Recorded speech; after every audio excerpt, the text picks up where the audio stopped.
오늘은 그리스도인의 자유 8번 하겠습니다. 그리스도인의 자유가 대단하죠? 제가 한 10번까지 갈 것 같아요. 보니까. 네. 그리스도인의 자유. 저는 자유란 말 너무너무 좋아합니다. 하나님이 우리에게 자유를 주시는 분이에요. 자유를. 근데 그리스도인의 자유 8번은요, 주제는 해볼까요? 인본주의적 세계관으로부터의 자유. 인본주의라는 건 무슨 말인가요? 인본이라는 것은 모든 만물의 근본이 인간이다 이 말이에요. 하나님이 아니고. 인본주의의 반대말은 신본주의예요. 한번 해봅시다. 신본주의. 인본주의하고 신본주의가 반대말인데, 이걸 이제 우리가 뭐 영어로 한다면 신본주의는 theocentrism 겁니다. theocentrism. 중심이다 이 말이에요, 하나님이. 그 다음에 인본주의는 human-centeredness. human-centrism 할 수 있겠죠? human-centrism. 그러니까 센터가 뭐냐, 이게 센터. 우주의 중심이 누구냐라는 거예요. 우주의 중심, 우주의 근본이 누구냐? 하나님이냐, 인간이냐? 이 두 개가 싸운다는 겁니다. 그렇죠? 근데 우리를 하나님께서 자유롭게 한다는 것은 인본주의적인 세계관으로부터 자유롭게 하는 건데, 자, 고린도후서 10장. 고린도후서 10장 4절, 5절, 6절. 이게 세계관의 싸움이에요. 자, 거기 보면은 우리가 싸운다. 4절에 우리의 싸우는 무기는 육신에 속한 게 아니다. 우리가 칼과 총으로 미사일로 싸우는 게 아니고 오직 어떠한 견고한 진, 인간이 만들어 놓은 진이 있단 말이에요. 요새. 이게 세계관의 요새예요. 이론적인 요새. 진도 무너뜨리는 하나님의 능력이라. 모든 뭘 무너뜨린다고? 모든 이론을 무너뜨린다. 이론이라는 게 바로 세계관입니다. 인본주의적인 이론. 모든 이론들을 무너뜨린다. 자, 그 다음에 하나님 아는 것을 대적하여 높아진 것. 이게 하나님을 아는 지식을 대적하여 높아진 게 인본주의적인 세계관을 얘기하는 거예요. 그걸 다 무너뜨리는 거예요. 모든 생각을 사로잡아 그리스도에게 복종하게 하는 겁니다. 이게 인본주의적 세계관으로부터 우리를 자유롭게 한다. 그럼 인본주의적 세계관이 어떤 것들이 있느냐? 첫째, 인본주의적인 세계관의 첫 번째는 세속적 인간주의입니다. 세속적 인간주의. 이게 이제 영어로요, secular humanism. 오늘 조금 어려운 얘기들이 나올 겁니다. 그래도 우리 덴버 드림교회 교우들은 이미 많이 준비가 되어 있어서 이해를 하실 거예요. secular humanism, 이게 뭐냐면, 이거는 그냥 오늘날 믿지 않는 사람들에게 그냥 팽배해 있는 기본적인 생각이에요. 아시겠죠? 세속적 인간주의는 첫째로 최고의 가치가 모든 것이 인간이 중심이다. 인간 중심. 두 번째가 인간들이 추구하는 욕망을 극대화하라. 욕망을 극대화하라. 그래서 이 욕망 극대화라는 건 뭡니까? 결국은 인간이 중심이니까 욕망을 극대화해가지고 우리의 욕망을 극대화하기 위한 시스템을 만들어라. 무슨 아시겠죠? 하나님은 안중이 없는 거예요. 그냥 인간의 욕망, 인간이 먹고 사는 거. 그죠? 인간이 잘 먹고, 잘 살고, 뭐, 잘 입고, 또 잘 자고, 그죠? 또 뭐, 쾌락을 누리고. 이게, 지난번에 우리가 그 가치관 얘기할 때, 욕망의 극대화. 그래서 우리가 인간의 가치관이 뭘 중심으로 했죠? 쾌락. 인간의 쾌락을 극대화해라. 또, 인간의 권력을 극대화해라. 또 인간의 재력을 극대화해라. 또 명예와 인기 등등등 인간이 추구하는 모든 욕망을 극대화해서 이걸 부추기는 시스템. 그리고 그러면 못 따라오는 사람은 도태시켜. 못 따라와? get away. 아시겠죠? 못 따라오면 get away야. 따라와? 오케이, 따라와 하면서 계속 이 쾌락의 정점, 권력의 정점, 재력과 명예와 인기의 정점으로 치닫는 아시겠죠? 그게 세속적인 휴머니즘, 인간 중심주의예요. 이게 기본 세계관이에요. 기본 세계관. 그러니까 요거는 이제 사실은 조금 더 보면은 좀 더, 뭐랄까요. 가치관에 있어서 인간 중심의 가치관을 따라 살아가는 세계관. 그러니까 어떤 것도 중요하지 않아. 신, 노. 뭐, 인간의 공공의 선, 노. 이런 거 중요한 거 아니에요. 도덕, 노. 이런 거 다 중요한 게 아니에요. 휴머니즘. 인간에 의한, 인간을 위한, 인간의 통치. 여기서 말하는 인간은 타락한 인간이죠. 타락한 인간. 현재의 우리가 경험하는 타락한 인간, 그 인간 중심으로 모든 구조를 짜고, 모든 구조, 모든 판, 이런 걸 다 짜자는 거예요. 그러니까 이거는 이제 세큘러 인간주의 요거는 결국 이제 뭡니까? 요거는 무신론인 거죠. 그죠? 무신론적인 거고. 두 번째, 세속적 인간주의와 닮맞는 게 있습니다. 두 번째로 우리는 뭐라 그러냐면 이거를 과학적 자연주의라 그럽니다. 해봅시다. 과학적 자연주의. 요거를 이제 scientific naturalism. 과학에 이제 탈을 쓰는 거죠. 과학의 이름으로 자연주의를 주장하는 자연주의, naturalism. 이거는 뭐냐 하면은 아까 세속적 인간주의도 무신론적이지만은 이 과학적 자연주의도 무신론주의예요. 그것도 무신론이에요. 무신론주의. 자, 과학적 자연주의는 첫 번째 뭐랄까요? 창조를 부인할까요? 인정할까요? 창조 부인이죠. 창조를 부인하니까 모든 것은 뭐야? 우연이라 우연. 모든 것은 우연한 것이다. 그냥 자연이 그렇게 됐다. 자연 만물에 대한 창조주를 인정하지 않으니까 자연은 영원히 그러하다. 자연이란 말이 우리 한국말, 중국이나 한국말을 해서 자연할 때 스스로 자자에 그러할 연이에요. 스스로 그러하다 이 말이에요. 스스로 그러하다는 것은 만든 사람도 없고 다스리는 자도 없고, 그죠? 그러니까 자연은 스스로 그렇게 굴러간다 이 말이에요. 그게 자연주의인데, 자연주의를 지배하는 세계관은 우연이 지배야. 우연의 지배. 해보세요. 우연의 지배. 우연의 지배. 아시겠죠? 우연히 지배하는 거예요. 우연. 우연하게 그냥 되는 거예요. 세상이 어떻게 시작됐을까요? 우연하게 생겼겠죠. 우연히 생겼겠죠. 그게 그냥 요즘 안 믿는 사람들의 기본적인 생각 아니에요? 여기다 이제 과학을 씌웁니다. 과학을 씌우면 여기다가 우연하게 어떻게 됐냐? 인간이 진화됐다는 거야. 진화론. 그렇죠? 진화론이에요. 이 과학적 자연주의. 인간이 어떻게 됐나요? 우주가 어떻게 됐나요? 그냥 우연히 그렇게 됐습니다. 그런데 그럼 인간은 어떻게 생겼을까요? 인간은 아주 단세포, 뭐 소위 아메바 같은 그런 단세포가 세포가 증식이 되면서 해가지고 이게 점점 고등한 동물로 돼갖고 물고기가 되고 이게 양서류가 돼갖고 이게 나중에 포유류가 나왔다. 이런 진화론. 진화론을 믿는 거죠. 과학이니까. 과학적이라고 들이대는 게 오늘날 가장 들이대는 게 뭡니까? 진화론이에요, 진화론. 진화론 중에도 이게 뭐예요? 대진화죠, 대진화. 대진화가 무슨 뜻이에요? 종과 종 간의 진화. 침팬지하고 오랑우탄이 인간이 됐다고. 그 사이에 무슨 뭐 네안데르탈인이 있다는 둥 별의별 걸 다 집어넣지만 어쨌든 진화론이야, 진화론. 이게 과학적 자연주의예요, 과학. 우연히 지배한다. 여기 이제 조금 확대되면 요 이론에서 뭐가 나오냐? 빅뱅 티오리가 나와요. 빅뱅 티오리. 빅뱅 들어보셨어요? 빅뱅 이론이 뭐예요? 빅뱅 이론이 갑자기 가만히 있다가 수십억 년이죠. 그러니까 수십억 년 전에 어느 지점에서 대폭발이 일어났다는 거야. 빅뱅이 일어나갖고 그다음부터 계속 팽창한다는 거야. 팽창. 빅뱅을 팽창을 해갖고 이 우주가 됐다는 거예요. 그거 어떻게 됐어요? 우연히 그렇게 됐다는 거예요. 뭐 원인이 없어요. 우연하게 된 거예요. 우연히 빅뱅. 그래서 저는 빅뱅 이론을 빅뻥으로 봅니다. 빅뻥. 빅뻥이야, 이거.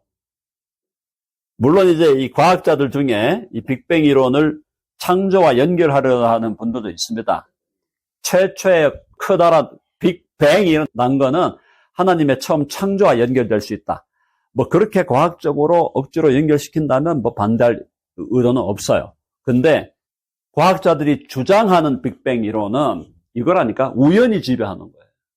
하나님이 그걸 일으켰다고 보지 않잖아요. 그러니까 과학자들이 주장하는 빅뱅 이론은 하나님을 배제한 이론이라니까. 그러니까 우연히 이렇게 됐고, 우연히 빅뱅이 되고, 우연히 진화가 일어나고. 자, 과학적 자연주의. 자, 그러니까 요거는 과학적 자연주의는 또 그걸 뭘 부인하느냐 하면은 초자연을 부인합니다. 초자연 부인. 초자연을 거부하는 거. 초자연을 거부한다는 거는 뭘 의미하는 거냐? 자연주의라는 것은요, 초자연을 거부한다는 것은 초월을 거부하는 거예요, 초월. 초월성을 거부하는 거예요. 이걸 거부하면 뭐가 거부되느냐? 일단 기적이 없어. 기적은 일어나지 않아요. 기적이라는 게 일어났다고 하지만 그걸 자연적인, 과학적인 설명으로 다 해체시켜버려요. 기적? 그게 기적일까? 야, 네가 생각이 좀 그때 갑자기 착각을 일으킨 거 아닐까? 그때 약간 착란이 아닐까? 그 눈이 착시 현상이 아닐까? 기적을 거부합니다. 초자연. 그죠? 기적 거부하면은 이제 이거 뭐 우리 기독교와는 관계가 없는. 그 다음에 초월성을 거부하기 때문에 진정한 의미의 미닝, 참된 의미가 거부돼요. 의미에 대한 의미 실종. 뭐 의미가 없다고 말하진 않겠지. 근데 진정한 의미를 찾는 것에 대해서 그것이 별로 무가차다고 보죠. 의미가 중요한 게 아니다. 자연주의라는 거는 스스로 그러한 거고 그렇게 굴러가는 거니까 그냥 그 안에서 뭘 찾으면 된다. 의미가 중요한 게 아니고 뭘 찾는 거죠? 이거랑 연결되는 거예요. 쾌락. 의미가 아니라 쾌락이다. 해봅시다. 의미가 아니라 쾌락이다. 자연주의는 그렇게 하는 거예요. 윤리적으로 또 자연적으로 가니까 인간이 쾌락주의로 빠지게 되는 겁니다. 기적을 인정하지 않는 거예요. 의미, 인생에 대해서 깊이 생각 안 하는 거예요. 저는 이렇게 믿는 사람이 난 더 위대하다고 봐. 좀 꽈서 한 얘기지만은, 비꼬는 얘기지만은, 어떻게 이걸 믿고 살아? 모든 게 우연하게 돌아가. 과학자들도 두 종류잖아요. 그러니까 유실론적인 과학자가 있고, 무실론적인 과학자가 있잖아. 하나님이 있다고 믿는 과학자가 있고, 절대 하나님 없다고 믿는 과학자들이 훨씬 많거든요. 지금 과학자들 중에 대다수가 무신론자잖아요. 아무리 지금 과학이 발전해도 요즘에 이제 뭐 양자역학이나 이런 것들 때문에 유실론으로 좀 돌아오는 과학자들이 분명히 있는 건 사실이에요. 있는 건 사실인데 그래도 아직은 과학자, 보통 우리가 자연과학을 연구하는 물리학이나 화학이나 생물학을 연구하는 이 사람들의 천문학이나 이걸 연구하는 사람들의 과반수 이상이 무신론자라는 것은 현실이다는 거예요. 그러나 이제 그들이 하나님께로 돌아올 때는 설명을 해보려고 하니까 도저히 이게 하나님의 존재가 인정되지 않으면 설명이 안 된다는 걸 깨닫기 때문에 하나님께로 오는 거죠. 그러니까 이제 그런 노력을 우리가 해야 돼요. 과학자들을 설득하는 노력을 해야 돼요. 해야 되는데 어쨌든 이런 것들이 기본적으로 과학적 자연주의. 그러니까 이 두 가지가 가장 기본이에요. 이게 이해되시죠? 이게 기본적으로 모든 사람들이 기본적으로 갖고 있는 세계관이에요. 여기에서 이제 조금 더 우리가 더 들어가 보면은 조금 더 생각하는 사람, 조금 더 고민하면서 역사를 고민하고 세계를 고민하는 사람들 중에 하나 나왔는 게 뭐냐? 요즘에 네오막시즘이에요. 네오막시즘이라는 게 이게 이제 뭐냐면은 신마르크스주의입니다. 자, 이게 뭐냐면은 원래 이 고전적 마르크스주의가 뭐였어요? 고전적 막스주의는 이게 뭐죠? 공산주의죠, 공산주의. 공산주의, 고전적 막스 공산주의인데 공산주의가 한때 힘을 얻었잖아요. 공산혁명이 많이 일어났잖아. 제일 먼저 일어난 데가 러시아 공산혁명. 그 다음 또 어디 나왔어? 중국 공산혁명. 그 다음에 북한의 공산혁명. 큐바, 캄보디아, 베트남 등등등의 나라에서 공산혁명이 일어나서 공산주의가 상당히 힘을 발휘했죠. 근데 이제 이 공산주의가 아니다라는 것을 깨닫게 된 것이 1989년 러시아가 무너지고, 그죠? 그러면서 이제 공산주의가 막을 내린 것 같았는데, 공산주의가 사라진 줄 알았어. 공산혁명은 뭐를 주장하는 거냐면은요, 폭력을 쓰자는 거거든요. 폭력. 폭력을 사용해서 혁명을 이룩하자. 폭력을 사용해서 체제를 전복해서 공산주의 국가로 사회주의 국가로 만들자. 이거단 말이에요. 폭력을 사용해서 체제를 전복시키자. 이게 이제 기본 공산 계급투쟁 이런 게 기본적인 이제 이 공산주의 주장인데, 요게 이제 공산주의가 한 100년 동안 써먹고 나서 마르크스주의가 어느 정도 힘을 발휘하다가 얘들이 이제 폭력은 안 되겠다. 또 공산주의는 아닌 것 같다. 왜 공산주의를 해보니까 경제가 안 돌아간단 말이죠. 그러니까 여기서 니오 마르크시즘이라는 것은 이거를 소프트하게 만든 거야. 소프트한 마르크시즘이에요. 이 소프트한 마르크시즘이라는 건 뭐냐면 고전적 마르크시즘의 기본이 유물론입니다. 유물론 아시죠? 유물론이 뭐예요? 유물론은 모든 것이 물질이다. 이 존재의 근본이 물질이에요. 영이나 정신은 인정하지 않아.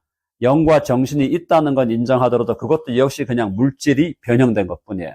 다 물질이야, 근본이. 그게 유물론이거든. 유물론적 계급투쟁론에다가 폭력을 사용해서 체제를 전복하자. 이게 공산주의인데 오늘날은 이렇게 하기에는 좀 사람들이 많이 개화됐다고 보기 때문에 소위 좀 생각하는 좌파를 만들자 이거죠. 소프트하게 마르크시즘을 만들어서 오늘날에 뭘로 이제 이 체제를 전복하고 사회를 전복하느냐. 폭력이 아니고 이제는 뭘 하는 거야. 선동과 조작. 그죠? 선동과 여론 조작. 아시겠죠? 선동을 하고 여론 조작을 해서 그 다음에 이제 진지전 아시죠? 진지전이라는 건 뭐냐면은 진지를 구축하는 거예요. 노동계도 들어가고 정치계도 들어가고 경제계도 들어가가지고 사회주의적인 생각으로 가진 사람들이 그 진지를 구축해갖고 그 진지를 거기서 내부적으로 확장해가는 거예요. 이게 이제 신천지 이론하고 비슷해요. 신천지 똑같거든요. 신천지가 만약 우리 교회가 무장이 안 됐으면 말이죠. 신천지 2사람만 들어오면 끝나요. 들어와가지고 교인들한테 마음을 사고 환심을 사가지고 완전히 그 사람들한테 매이게 막 돈도 막 풀고 막 이렇게 매이게 만들어서 나중에 보니까 신천지 목사를 데리고 옵니다. 그런 일이 한국에서 지금 수백 개 교회에서 일어났잖아요. 똑같아. 여기도 니오 마르크시즘, 소프트 마르크시즘으로 이 운동을 하는 사람들은 선동하고 조작, 언론 조작하고 진지전 구축해가지고 들어가서 결국은 이것이 나아가는 것은 사회주의 세상으로 가자. 공산주의보다는 좀 소프트하죠. 공산주의보다는 좀 소프트하지만 어쨌든 가르는 것이 사회주의, 좌파 세계로 가는 거예요. 여기 이제 니오 마르크시즘에서 가장 중요한 아젠다가 뭐냐? 니오 마르크시즘의 가장 중요한 아젠다가 첫 번째 A. 중요한 아젠다가 여성평등입니다. 여성이 평등하다. 듣기 좋죠? 여성평등 이거 우리 성경적으로 맞습니까? 안 맞습니까? 맞죠? 성경적으로 맞는 얘기예요. 여성평등은. 이게 맞으니까 좌파 애들이 이걸 들고 나올 때 교회 다니는 사람들도 여기 솔깃할까 안 할까요? 교회 다니는데도 여기 솔깃하는 거예요. 여성이 평등해? 맞지? 여성 평등하지. 평등. 여기까지는 그런 대로 이렇게 하면서 그다음 뭐로 가는 거야? 그렇죠. 성평등. 성평등이라는 게 오늘날 성차별을 금지해라. 성차별 금지. 포괄적 차별 금지. 포괄적 차별 금지로 들어가는 거야. 여기서부터 어떻게 되느냐. 포괄적 차별 금지라는 것은 평등하다는 얘기를 이렇게 하는 건데 이것이 결론적으로 뭐가 해체됩니까? 뭐가 해체돼요? 동성애 지지해라. 가정이 해체되고 동성애를 지지하시오. 가정 해체가 결국은 뭐야? 사회 해체예요. 동성애와 트랜스젠더리즘. 동성애를 주장하고 동성애 지지해야 되고 동성애자 결혼을 인정해야 되고 여성이 평등하다는 것까지는 우리도 괜찮을 것 같아. 근데 그 다음에 딱 가가지고 포괄적 차별금지로 가면서 동성애자 결혼도 합법화해라. 그죠? 그 다음부터 동성애의 결혼 생활도 얼터너티브다. 대안적인 삶의 방식이다. 그 다음에 트랜스젠더리즘 뭐예요? 젠더 바꾸는 거 허용해라. 젠더 바꾸는 거 인간의 자유다. 자유의 이름으로 젠더를 바꿔라. 여성 평등까지 우리가 어느 정도 인정할 수 있는데 여기부터 넘어가게 되면 어떻게 돼? 이건 뭐야? 이거야 당연히 무신론 내지는 반신론이죠. 그렇죠? 여성이 평등하다는 것까지는 좋은데 여성이 평등하다는 것이 여성 해방으로 가면서 여기서 뭐가 들어가느냐? 낙태 이론이 나오는 거죠. 낙태. 그렇죠? 낙태를 자유화시켜라. 낙태 왜 금지하냐? 이거 우리 기독교가 받아들일 수 있어요? 낙태하는 거를 우리 성경을 믿는 우리 크리스천들이 받아들일 수 있냐고. 안 되죠. 인류 역사상 가장 인간을 많이 죽인 범죄가 낙태입니다. 전쟁이 아니에요. 사람들은 전쟁을 자꾸 막으려고 그러는데 전쟁도 막아야 되지. 근데 진짜 사람의 생명을 살리려면 낙태를 막아야 돼요. 낙태로 1년에 5천만 명이 죽어. 1년에 5천만 명이. 매년 지금. 자, 여성 해방으로 낙태, 성적인 거 해방하자. 자, 이렇게 들어갑니다. 동성애하고 사회가 해체되죠. 트랜스젠더리즘, 성전환. 이렇게 넘어가는 겁니다. 자, 요게 이제 니오막시즘이 사실은 요게 정치적으로 이제 좌파에 있는 사람들이 여기에 많이 선동이 되죠. 정치적으로 내가 왼쪽이라고 하는 사람, 모든 사람이 다 여기에 빠져있다. 이렇게 말할 수 없어요. 그렇게 말할 수 없는데, 자기들 나름대로 또 자기 확신도 있고 하니까, 다른 이유로 거기 들어가 있는 게 또 하겠지만, 지금 정치적인 좌파에 있는 분들이 여기에 상당히 많이 영향을 받고 있고, 정치적 우파들은 이제 주로 여기, 1번하고 2번. 정치적으로 우파에 속한 사람들 1번, 2번에 많이 빠져있고, 좌파는 3번에 빠져있어요. 이 쾌락을 추구하다, 재력, 이게 캐피털리즘이다, 이게, 재력. 그죠? 욕망을 극대화해라. 이게 자본주의죠. 자, 여기서 네 번째는 뭐냐면은, 보통 우리가 듣고 있는 포스트 모더니즘. 들어보셨죠? 포스트 모더니즘 들어보신 분? 오늘 조금 어렵죠, 평소보다 어려운데, 이런 거 들어놓는 게 좋습니다. 포스트 모더니즘은 뭐냐면은, 모더니즘이 현대주의인데, 포스트니까 후기 현대주의예요. 후기 현대주의라 우리가 이렇게 부릅니다. 후기 현대주의 혹은 후기 근대주의라 그러는데, 이게 뭐냐면 심플하게, 이거 디테일하게 설명하려면 좀 말이 길어지고, 후기 현대주의, 후기 근대주의의 핵심은 뭐냐? 포스트 모더니즘의 핵심은 상대주의예요. 간단하게 말하면 절대적인 것은 없다. 절대는 없다. 무슨 뜻인가 하면은, 모든 사람이 다 받아들여야 될, 모든 사람이 반드시 받아들여야 되고 수용해야 할 절대적 진리는 없다. 절대적 가치는 없다 이거예요. 현재 아시겠죠? 좀 더 설명할게요. 절대적 진리는 없고 절대적 가치는 없다는 거예요. 그러니까 뭐야? 나한테 내가 좋으면 되는 거야. 무서운 겁니다. 이제 포스트 모더니즘이 사실은 니오막시즘하고 연결되어 있는 거예요. 낙태 내가 좋은데 왜? 낙태 내가 하겠다는데 왜? 그거예요. 하지 마라. 동성애 내가 하겠다는데 왜? 내가 하겠다는데. 응? 나에게는 그게 가치야. 이해되셨죠? 절대적으로 또 보편적으로 모든 사람이 반드시 수용해야 되고 인정해야 되는 절대 가치, 보편적 가치, 절대 진리, 보편적 진리는 없다라는 거야. 이게 뭐야? 이 포스트 모더니즘이 극단으로 가면은 극단적 해체주의로 가는 겁니다. 극단적 해체주의. 이해되시죠? 모든 걸 해체하는 거예요. 모든 사회 규범, 모든 걸 해체. 그리고 모든 걸 해체하는 그 근본에는 모든 걸 의심하는 거예요. 의심. 부모도 의심하고, 교회 목회자도 의심하고, 다 의심하는 거예요. 뭐든지 의심해요. 정부는 뭐 의심받을 게 너무나 많지. 왜? 난 세금 내기 싫은데 왜 자꾸 세금 내라고 하는 거예요? 내가 돈 벌어가지고 내가 먹고 살겠다는데 왜 자꾸 세금 내라 그러지? 정부에 대해서 계속 의심. 그러니까 이 권위에 대한 해체죠. 권위. 보편적, 절대적 진리, 보편적 가치, 또 권위에 대한 해체예요. 권위에 대한 도전이에요. 자, 이 포스트 모더니즘이 종교로 가면은, 그러니까 이게 이제 종교 영역으로 가면은, 포스트 모더니즘이 종교 영역으로 가면은 종교다원주의가 되는 거예요. 한번 해보세요. 종교다원주의. 종교다원주의가 뭐예요? 종교다원주의는요, 절대 유일한 종교가 없다는 거예요. 그러니까 기독교가 절대 유일이 아니야. 절대 유일한 종교는 없고 모든 종교가 다 진리에 이르는 길이고 모든 종교가 다 구원에 이르는 길이다. 이해되시죠? 그 종교다원주의 핵심 그 이름이 뭐야? 산 정상이 있는데 정상에서 동서남북에서 다 올라갈 수 있다. 동쪽으로 올라가는 게 기독교, 서쪽으로 올라가는 건 이슬람, 남쪽으로 올라가는 불교, 동서남북, 북쪽으로 올라가는 거는 뭐 막스주의, 뭐든지, 힌두교든지. 모든 종교가 정상을 향해서 가고 있을 뿐이지 길이 다를 뿐이지 결국은 다 정상, 진리를 향하는 길이고 구원에 향하는 길이다. 동등한 길이다. 동등한 길. 그게 포스트 모더니즘에 기초한 종교다원주의. 우리 받아들일 수 있나요? 절대 안 되죠. 우리는 해봅시다. 내가 곧 길이요, 진리요, 생명이니 나로 말미암지 않고는 아버지께로 올 자가 없느니라. 아멘 하시죠? 자, 그렇게 얘기하면 뭐라 그래? 야, 기독교 너희들은 베타주의야. 기독교 너희들 보니까 좀 신사적인 것 같은데 결론은 베타주의네?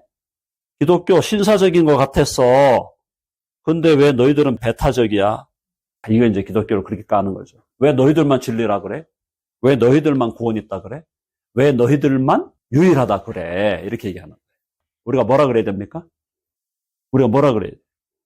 우리가 여러 가지 방법으로 이제 반증을 할 수 있는데 제일 중요한 거는요. 진리는 베타적일 수밖에 없어요.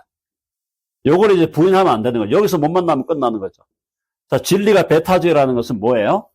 진리와 거짓 사이의 이분법은 절대적으로 존재해야 된다는 거예요. 이해되시죠? 진리와 거짓 사이의 이분법은 반드시 존재해야 된다. 요거를 안 받아들이면 대화가 안 되는 거예요. 그러면 상대주의면 대화가 안 돼. 왜냐하면은 절대적이고 보편적인 진리가 없다고 해버리기 때문에 모든 게 진리라는 거거든요. 모든 주장이 다 진리라는 거거든요. 진리와 거짓을 구별하지 말자는 거거든요. 요거 하나 하고, 둘째, 상대주의라는 것은요, 상대주의가 뭐라고 해요? 상대주의자들이 뭐라고 주장하면 절대적 진리는 없다. 그러면 절대적 진리가 없다는 것은 상대주의자가 그렇게 주장하는 그 주장은 무슨 주장이야? 절대적 진리죠. 절대적 주장이지. 그 말 이해됐어요? 상대주의인데 자기는 상대주의자라고 하면서 자기가 뭐라고 주장하면 절대적 진리는 없다는 거야. 그러면 네가 주장하는 그 절대적 진리가 없다라고 하는 주장도 상대화 시켜버려야 돼요. 네가 상대주의자라면 너는 상대주의자니까 나는 모든 절대적인 진리는 없고 모든 게 다 좋다. 그렇게 받아들이냐? 오케이. 나는 나한테는 절대 진리가 있는데? 그러면 네가 진짜 상대주의면은 네가 상대주의를 진짜로 받아들이면 너는 내 주장도 그대로 인정해야 돼. 진리로. 맞습니까? 안 맞습니까? 맞죠? 근데 상대주의자들이 그걸 인정하나요? 안 하죠. 그러니까 자기 모순에 빠지는 거야. 그래서 상대주의를 끝까지 밀고 가면은 이것은 자기 모순에 빠진다. 그래서 이제 영어로는 relativism is self-defeating 그래요. 자신을 스스로 패배시킨다. 그러니까 상대주의는 설 수가 없는 거예요. 상대주의라는 거는 상대주의를 주장하면은 절대주의자가 돼버리거든. 상대주의를 주장하는 그 자체가 하나의 절대주의가 되기 때문에 스스로 무너지는 거야. 나는 상대주의인데 내가 상대주의다 하라고 그냥 그대로 남아있어야 돼. 끝. I'm a relativist. 나는 상대주의자예요. That's it. 그러면서 그 다음부터 상대주의를 누구에게 요구하기 시작하면은 자기가 절대주의에 빠지는 거예요. 오늘 제가 여러분들에게 4가지를 말씀드려요. 더 있는데 오늘 4가지만 일단 말씀드렸는데 우리가 이 세계관을 알아야 될까요? 몰라야 될까요? 알아야 돼요. 알아야 돼. 이거 다 알아가지고 얘들을 잘 우리가 반박해야 돼. 반박하고 반증하면서 여기에 빠진 사람들이 어디로 돌아오도록 복음으로 그리스도께로 돌아오도록 이런 이론적 작업을 해야 된다는 거예요. 이해되시죠? 이런 이론적 작업은 앞에 첨단에 서 있는 이제 저 같은 사람 전문적인 신학자들이 하는데 전문적인 신학자들이 하지만 그럼 우리 일반적인 성도들은 안 해도 되나? 그게 아니고 여러분들도 관심을 가지고 이걸 공부를 좀 하시고 그렇게 하셔야 된다. 여러분 아멘 하십니까? 네, 어렵지 않죠? 제가 여러분에게 최대한 쉽게 설명을 드렸는데 최대한 풀어서 설명하는데도 단어들이 어렵잖아요. 이 이론적 작업이라는 게 그렇게 쉬운 건 아니지만은 이것도 큰 틀을 잡으면 다 이해가 됩니다. 우리가 살아가고 있는 이 세상에 많은 사람들이 다 여기에 어느 한 군데 빠져 있거나 아니면 다 빠져 있어. 어떤 사람은 4개를 다 받아들인 사람이 있어요. 어떤 사람은 3개 정도 빠진 사람이 있고 어떤 사람은 2개 정도 빠진 사람이 있고 이런 데 빠져 있으면서도 은근히 도덕적으로 살려고 하는 사람들도 있잖아요. 그렇죠? 은근히 뭐 기부도 좀 하면서 그리고 여기에 빠져 있으면서 이 니오막시즘에 빠져가지고 하면서도 꽤나 자기들이 마치 인간을 위하는 것처럼 또 그렇게 포장하는 사람들. 다 포장하는 거예요. 포장. 지금 이제 미국 같은 경우에 미국의 이 지금 트럼프와 반 트럼프의 싸움이 사실은 이제 어떻게 보면은 자본주의적인 세계관하고 사회주의적인 세계관이 충돌하는 거거든요. 충돌하는데 그 중에서 이제 우리 기독교 같은 경우 기독교 입장은 생명윤리, 낙태라든가 이런 부분은 사실은 정치적으로 우파와 우리가 동질감을 갖고 있잖아요. 그러니까 사람들이 이제 오해하는 게 정치적 우파가 기독교인가? 이렇게 생각하는 사람들이 있어요. 그건 아니에요. 그걸 착각을 버려야 돼요. 물론 정치적인 우파가 기독교 가치의 어떤 중요한 가치들, 생명이라든가 자유라든가 이런 것들을 어느 정도 갖고 있는 것은 분명하지만 정치적인 우파 이데올로기하고 기독교를 똑같이 보면 안 된다. 오른쪽에 있는 분들은 그걸 착각하는 분들이 많고 또 왼쪽에 있는 분들 중에는 왼쪽에서 이제 평등의 가치, 소위 평등의 가치 혹은 소외된 자들에 대한 관심 이런 것들이 예수님의 가치가 아니냐 이렇게 주장하면서 왼쪽에 빠진 사람들도 그것이 그 일부분이 기독교적인 가치다. 그것도 틀린 말은 아니에요. 틀린 말은 아닌데 그럼에도 불구하고 그것은 좌파의 부분이에요. 일부분이에요. 그 일부분에 거기에 동조하면서 전체적인 그 좌파 그 이데올로기와 세계관으로 따라간다는 그것도 문제가 있는 거고. 하여튼 그래서 우리는 먼저 뭘 구하라 그랬어? 하나님의 나라를 구하라. 기독교는 이 양쪽에 있는 좋은 것들을 포용하면서도 그걸 초월해내는 하나님의 나라의 세계예요. 그래서 좌로나 우로나 치우치지 말라. 좌로나 우로나 치우치지 않는 자기 선을 갖고 살아야 된다. 일단은 오늘 이 정도로 강의를 마무리하고 끝내죠.